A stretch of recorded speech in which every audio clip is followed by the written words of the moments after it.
নিয়ে আলোচনা হয়েছে কি কি এই সমস্যা দূরীকরণের স্টেপ নেওয়া হবে?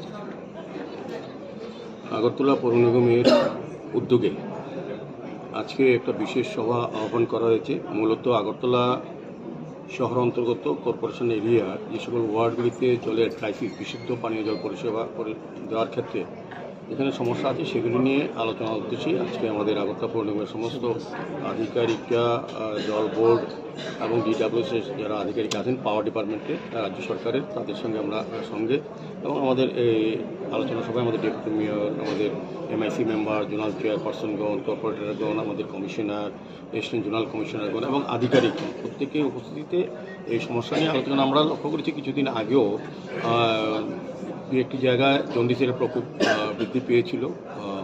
যাই হোক, সেই ব্যাপারেও আলোচনা হয়েছে এবং বিশেষ করে আগরতলা শহর এলাকায় যাতে জনগণ বিশুদ্ধ পরিশোধিত পানীয় জল তাদের সরবরাহ করা যায়, সেই বিষয়গুলি নিয়ে আলোচনা হয়েছে এবং কী কী সমস্যা সেগুলি জেনে পরবর্তী সময় সেই সমাধান করার লক্ষ্যে কিছু সিদ্ধান্ত গ্রহণ করা হচ্ছে।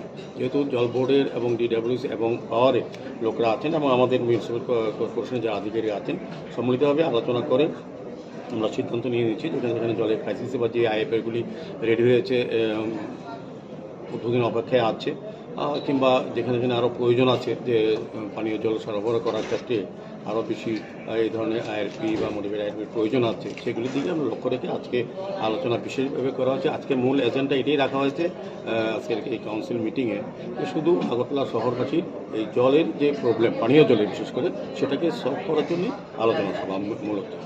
অনেক জায়গায় দেখা গেছে নতুন পাইপলাইন বসানোর পরেও, যেটা অনেক দিন হয়ে গেছে পাইপলাইন দেওয়া আছে কিন্তু সংযোগ করা হয়নি, সেটাই আজকে আলোচনা হয়েছে। জলের সোর্স রেডি করা, যেগুলি connection by this time line দেওয়া হয়ে গেছে, লিঙ্ক করা হয়ে গেছে, সেগুলিতে যাতে জলের সংযোগ করা হয় জলের সোর্স থেকে।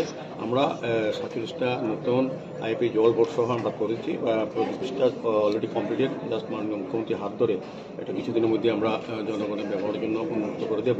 আর বাকিগুলো কাজ চলছে প্রথমে। আমার বিশ্বাস আগামী কয়েক মাসের মধ্যে অনেক জায়গায় আমরা এই কাজটা, কিছু কিছু ক্ষেত্রে আমাদের যেখানে দাবি আছে বা সমস্যা আছে যেসব ওয়ার্ডে আইপি করার জন্য জায়গারও কিছু সমস্যা আছে, তো সেগুলি আমরা খতিয়ে দেখছি যে অন্য কোনো জায়গায় করে ওই এলাকাটা কভার করা যায় কিনা।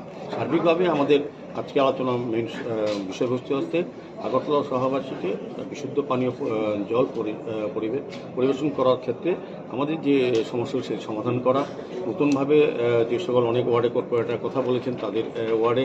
তবে একটা জিনিস খুব ভালো লেগেছে যে আমাদের 2018 আমাদের সরকার আসার আগে এবং পরবর্তী সময় 2021